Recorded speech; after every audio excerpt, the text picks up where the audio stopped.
Hello friends, competitive classes by Barkha में आपका बहुत बहुत स्वागत है। आज हम प्रेपोजिशन पढ़ेंगे।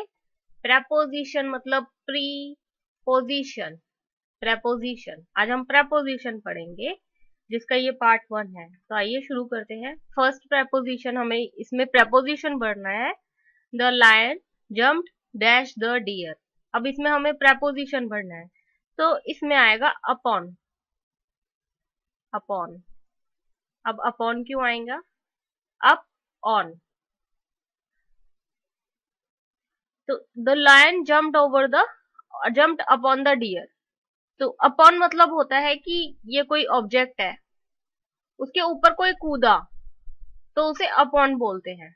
अब शेर है, शिकार करेगा तभी तो वो डियर को पकड़ पाएगा। तो जब शेर ने शिकार किया तो वो उसके ऊपर कूदा, तो इसीलिए अपॉन लग रहा है। जैसे the Rober jumped upon the running train. अब उन्हें रॉबरी करनी है, तो ये ट्रेन जा रही है, अब उन्हें रॉबरी करनी है तो वो ऊपर कूदेंगे, तो अपॉन आएगा। Robbers jump upon the running train. When something या someone strikes surface of the other while in motion, तो अपॉन आता है। आप इसके लिए इस फिगर को याद कर लीजिए। ये ऑब्जेक्ट है कोई भी, और दूसरा ऑब्जेक्ट उस पे मोशन में आ रहा है। जैसे the cat jumped upon the rat. The cat jumped upon the rat. अब ये भागते हुए उसको पकड़ेगी ना, cat. Next, the bill was passed the pandemonium. The bill was passed amid. यहां पे आएगा एमिड, AMID, एमिड पेंडेमोनियम। अब इसका मतलब क्या है? हमने इसमें एमिड क्यों डाला? एमिड जो है, काउंटेबल और अनकाउंटेबल दोनों नाउन के साथ एमिड आ सकता है। काउंटेबल नाउन के साथ भी आ सकता है और अनकाउंटेबल नाउन के साथ भी आ सकता है। और एमिड का मतलब होता है के बीच या के दौरान। जैसे बिल वॉज पास्ड एमिड पेंडेमोनियम, यानी कि पेंडेमोनियम के दौरान बिल पास हुआ। इसमें जैसे कि एमिड मीन्स आप कैसे निकाल सकते हैं? एमिड का मतलब दौरान, मतलब ड्यूरिंग। ड्यूरिंग मतलब बिल पास हुआ जब पेंडेमोनियम चल रहा था। अगर अनकाउंटेबल नाउन होगा तब ड्यूरिंग आएगा, लेकिन जब भी हमारे पास काउंटेबल नाउन होगा तो हमारा एमंग आएगा। यहाँ पे एमंग आता अगर ये जो नाउन है हमारा काउंटेबल होता, लेकिन हमारा अनकाउंटेबल नाउन है तो हमारा एमिड आया है। जैसे my wallet fail एमिड the fighting, मतलब फाइटिंग के दौरान मेरा वॉलेट गिर गया। तो दौरान मतलब ड्यूरिंग। जैसे his cry for help drawn एमिड the noise.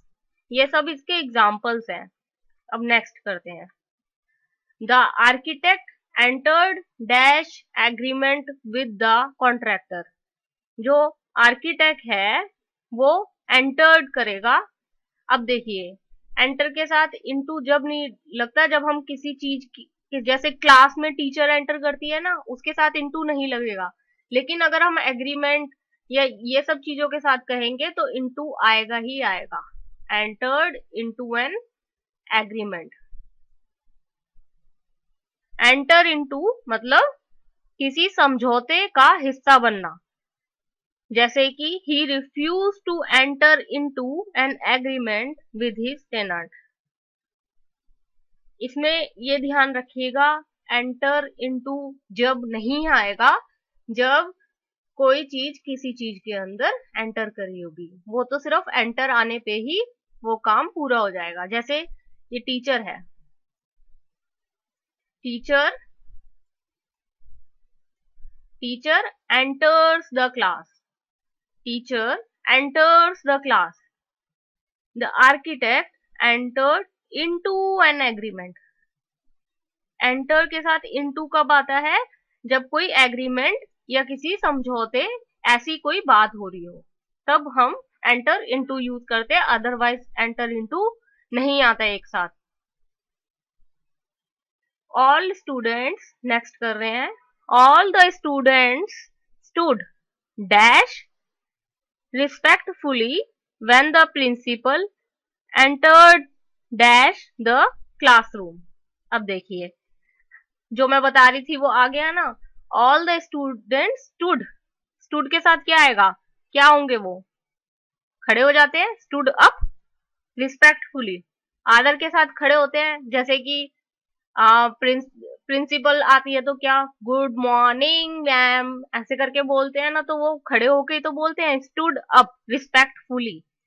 When the principal, जो वहां की प्रिंसिपल थी, एंटर डैश द क्लासरूम, अब टीचर एंटर कर रही थी तो इनटू बोल रहे थे, नहीं, टीचर के साथ इनटू नहीं डल रहा था। ऐसे ही प्रिंसिपल, प्रिंसिपल एंटर्ड, यहाँ पे कोई भी प्रेपोजिशन यूज नहीं होगा, the classroom.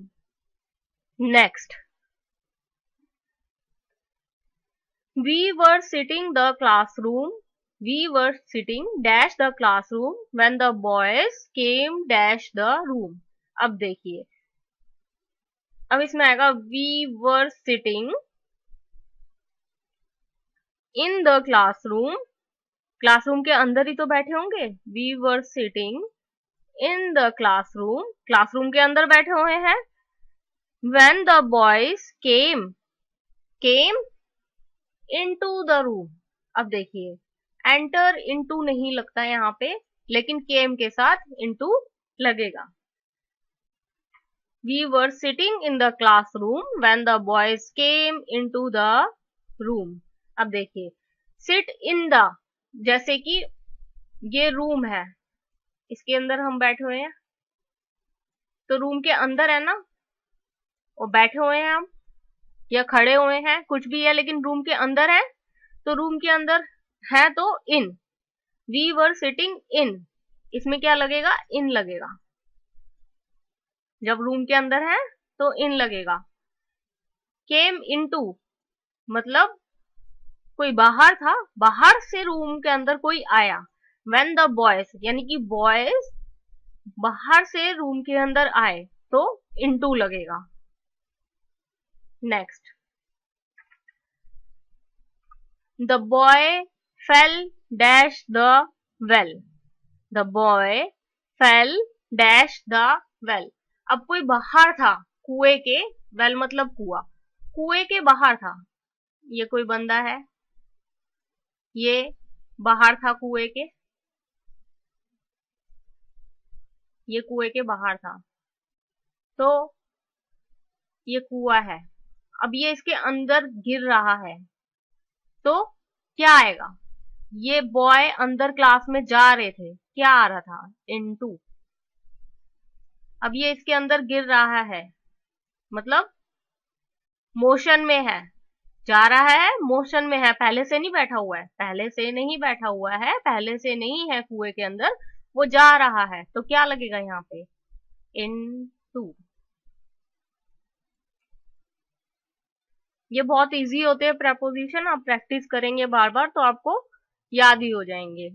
Next, bilateral talks will surely improve the relation dash India and Pakistan, dash India and Pakistan। bilateral talks will surely improve the relation, मतलब bilateral talks से relation improve हो जाएगा India और पाकिस्तान का, क्या के बीच में, यहां आएगा बिटवीन, उनके बीच का रिलेशन, बिटवीन आएगा, सॉरी, उनके बीच का रिलेशन सुधर जाएगा, इंप्रूव हो जाएगा। ये बिटवीन जो होता है, ये किसी दो के बीच में लगता है नॉर्मली, दो, यहाँ पे इंडिया एंड पाकिस्तान दे रखा है ना, अगर इंडिया पाकिस्तान एंड जापान भी दे रखा होता तब भी बिटवीन लगता, उसका रीजन है, ये वैसे तो दो के बीच में लगता है, लेकिन अगर काउंटेबल है वो चीज, जैसे इंडिया पाकिस्तान एंड जापान बोला तो तीन है, लेकिन काउंट कर पा रहे हैं हम उसको, तो बिटवीन लगेगा। लेकिन distribute the toffees dash the children या dash the student of this class. तो डिस्ट्रीब्यूट करना है टॉफीज को सारे स्टूडेंट्स में, सारे मतलब हमें नहीं पता कितने हैं, तो यहाँ पे क्या आता फिर, among the students of the class, मतलब डिस्ट्रीब्यूट करो इन टॉफीज को, among आता। अब काउंटेबल नहीं है तो among आएगा, लेकिन काउंटेबल है, वो बोल रहे हैं इंडिया एंड पाकिस्तान, या इंडिया पाकिस्तान एंड जापान, या India Pakistan Iraq and Japan, कुछ भी ऐसे होता काउंटेबल होता तो बिटवीन आ जाता, लेकिन अगर काउंटेबल नहीं है, जैसे बायलेटरल टॉक्स, जैसे this talk will surely improve the relation dash countries among all countries, ऐसे आता। मतलब दो के बीच में या दो से ज्यादा, जब जब हमें भी ये पता हो कि कितने लोग हैं, वो क्या क्या है। There is no love lost between Rahul and Ramesh. Next, there is no cooperation dash the student of our class. There is no cooperation।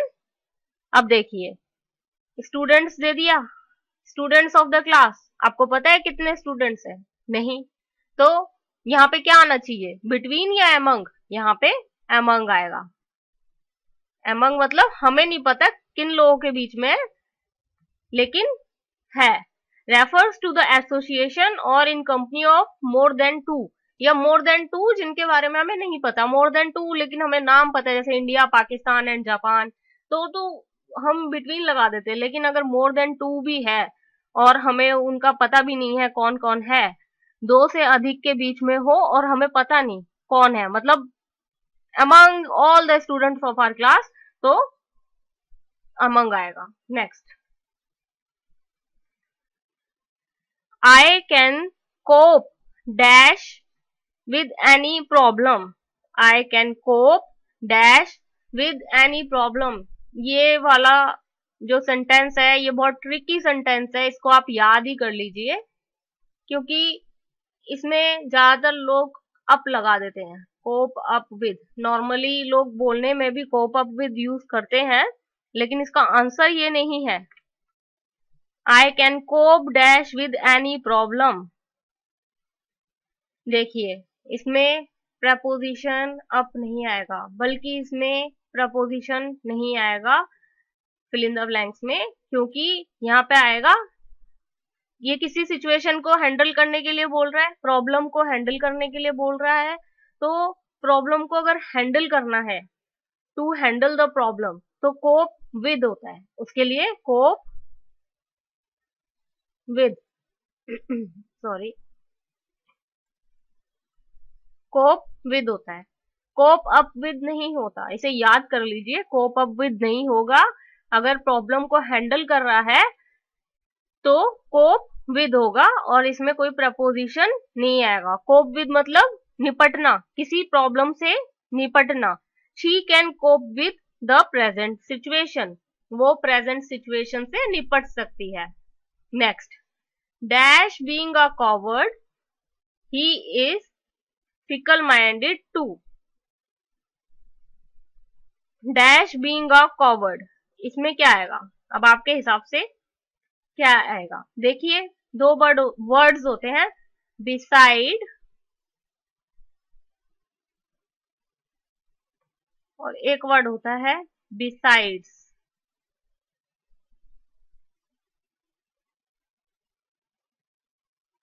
Beside word का मीनिंग होता है के बगल में, बाय द साइड ऑफ, और decides मतलब apart from, यानी कि के अलावा। के अलावा कुछ प्रपोजिशन होते हैं, अगर आप उसको हिंदी में याद कर लें तो वो आपके लिए ज्यादा बेनिफिशियल रहेंगे। बिसाइड मतलब के बगल में,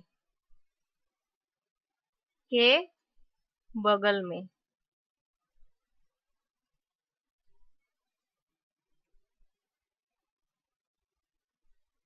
अब ये सेंटेंस क्या बोल रहा है हमें? Dash being a coward he is fickle minded too, वो कॉवर्ड भी है और वो फिकल माइंडेड भी है, वो डरपोक भी है और फिकल माइंडेड भी है। तो इसके अंदर क्या डलेगा?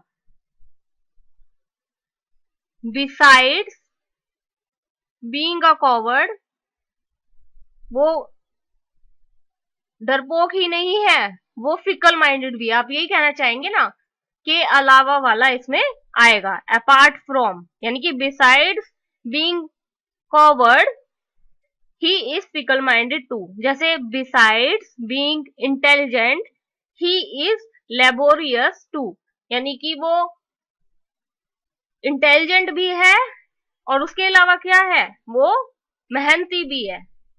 तो इसमें क्या डलेगा? इसमें एस वाला बिसाइड डलेगा, जिसमें एस आ रहा हो लास्ट में, क्योंकि के अलावा वाला आना है।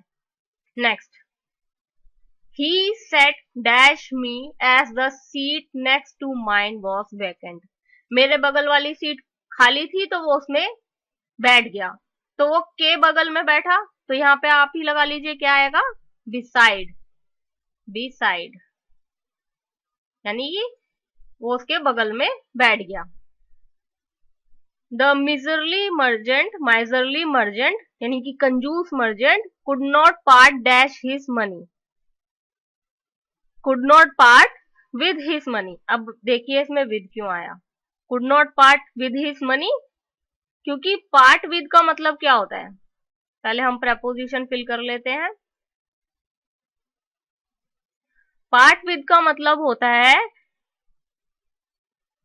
किसी भी, कोई भी ऑब्जेक्ट है उससे अलग होना, किसी भी ऑब्जेक्ट से अलग होना, टू सेपरेट फ्रॉम समथिंग। तो अब कंजूस मर्चेंट है, वो किससे अलग नहीं हो सकता, अलग नहीं हो सकता पैसे से, तो कुड नॉट पार्ट विद, यहाँ पे पार्ट विद आएगा क्योंकि वो उससे अलग नहीं हो सकता, मतलब सेपरेट होना होता है इसका, लेकिन सेंटेंस में नॉट लगा हुआ है तो वो सेपरेट नहीं हो सकता। कंजूस मर्चेंट पैसे से अलग नहीं हो सकता। I don't want to part with any of my books, मैं अपनी किसी भी बुक से, मैं अपनी किसी भी किताब से सेपरेट नहीं होना चाहती हूं, तो मैं क्या बोलूंगी, I don't want to part with, I don't want to part with any of my books. Next, the result is being awaited dash, the result is being awaited dash. अब बीइंग अवेटेड के बाद हमें preposition भरना है, तो awaited का मतलब क्या होता है हमें पहले ये पता होना चाहिए। अवेटेड का मतलब वेटेड फॉर, वेटेड फॉर। तो the result is being awaited मतलब वो रिजल्ट के लिए इंतजार करने जैसा हो गया। तो यहाँ पे हमारे पास कोई प्रेपोजिशन नहीं लगेगा, क्योंकि हमारा अवेटेड का मतलब वेटेड फॉर होता है। अवेटेड के बाद फॉर नहीं यूज होता है, अवेटेड वर्ड के बाद कभी भी फॉर यूज नहीं होता है। आपको प्रेपोजिशन में ये ऑप्शन मिल जाएगा और ज्यादातर लोग लगाए आएंगे, लेकिन इसमें कोई प्रेपोजिशन आना ही नहीं है, क्योंकि अवेटेड का मतलब वेटेड फॉर होता है और इसके साथ कोई प्रेपोजिशन नहीं आता। लेकिन अगर ये होता, जैसे ये सेंटेंस होता, ही is waiting dash his reply, he is waiting dash his reply, तो वेटिंग फॉर हिज रिप्लाई, क्योंकि अवेटेड के साथ कोई प्रपोजिशन नहीं आता, लेकिन वेट के साथ आता है। The latest news is being awaited, the latest news is being awaited, उसके साथ कोई प्रपोजिशन नहीं आया। Next, we are waiting dash the result, we are waiting dash the result. अब यहाँ पे क्या प्रपोजिशन आना चाहिए? अब देखिए, वेट फॉर का मतलब देखते हैं पहले क्या होता है। वेट फॉर, वेट फॉर का मतलब होता है कि हम किसी चीज का वेट कर रहे हैं, किसी का हम प्रतीक्षा कर रहे हैं, किसी का वेट कर रहे हैं, किसी के आने का वेट कर रहे हैं, तो वेट फॉर लगता है, he is waiting for his reply. ऐसे ही we are waiting for the result, यानी कि किसी चीज का इंतजार करना, किसी भी वस्तु या व्यक्ति का इंतजार करना, wait for. Next, in spite dash working hard he failed. ये बहुत इंपॉर्टेंट है, इंस्पाइट और इंस्पाइट डिस्पाइट। इंस्पाइट डिस्पाइट बहुत इंपॉर्टेंट है। इंस्पाइट के साथ इंस्पाइट, ये लर्न ही कर लीजिए, इंस्पाइट और डिस्पाइट। इंस्पाइट के साथ ऑफ आता है, डिस्पाइट के साथ ऑफ नहीं आता। अब इसको याद कैसे करें?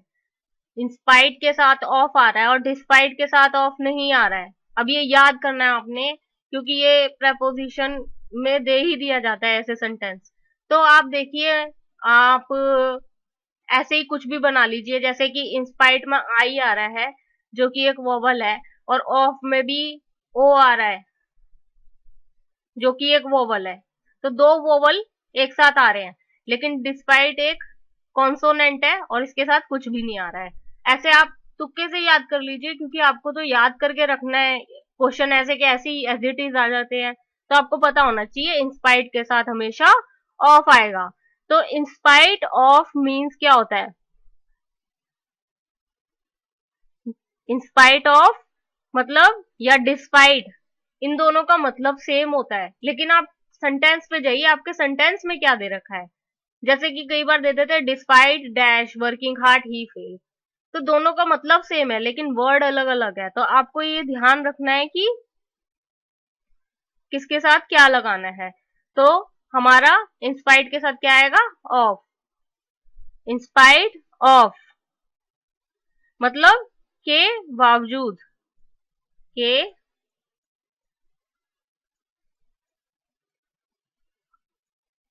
के बावजूद।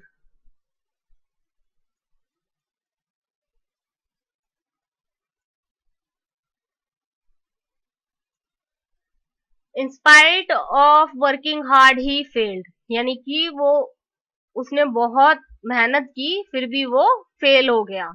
तो इंस्पाइट ऑफ, आपको बस ये याद रखना है, दोनों का मतलब तो सेम ही है, डिस्पाइट और इंस्पाइट ऑफ का। आपको सिर्फ इतना याद रखना है कि किसके साथ ऑफ आना है।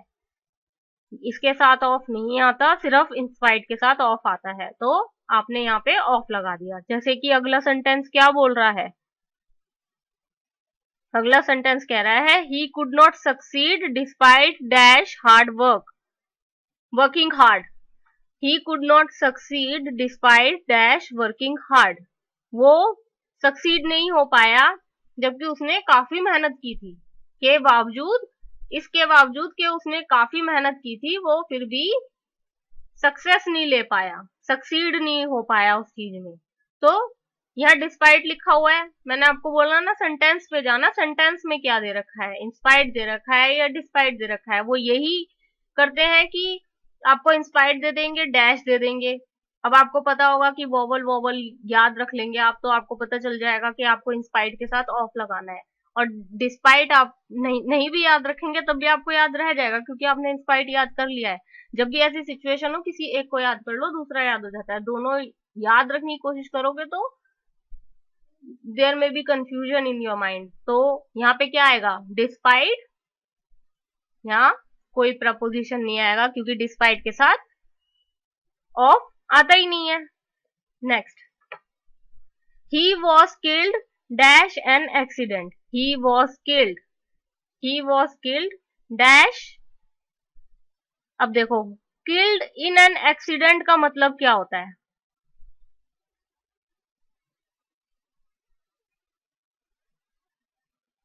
जो कि किल्ड, एक्सीडेंट के थ्रू किल्ड हो गया वो, तो किल्ड इन आएगा यहाँ पे, किल्ड इन एन एक्सीडेंट।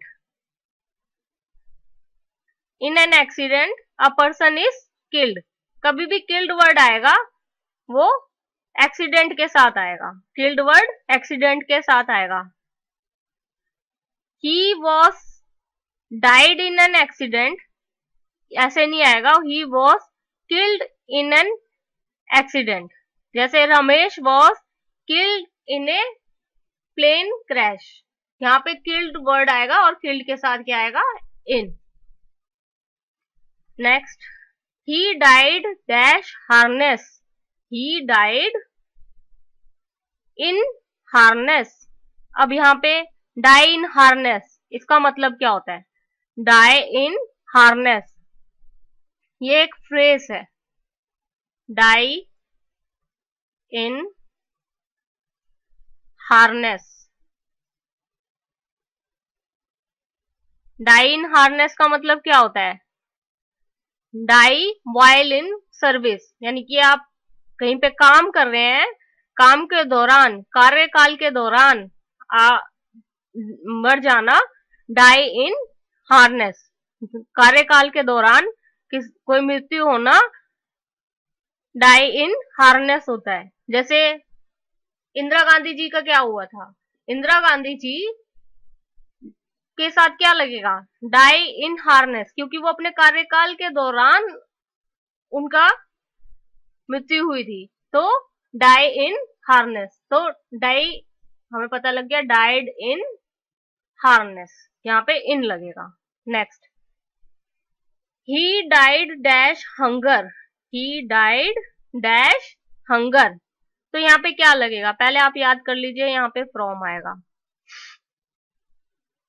किसकी वजह से वो मरा, हंगर की वजह से, यानी कि वो बहुत भूखा था, वो उसे नहीं मिला खाना, तो वो उसकी वजह से मर गया।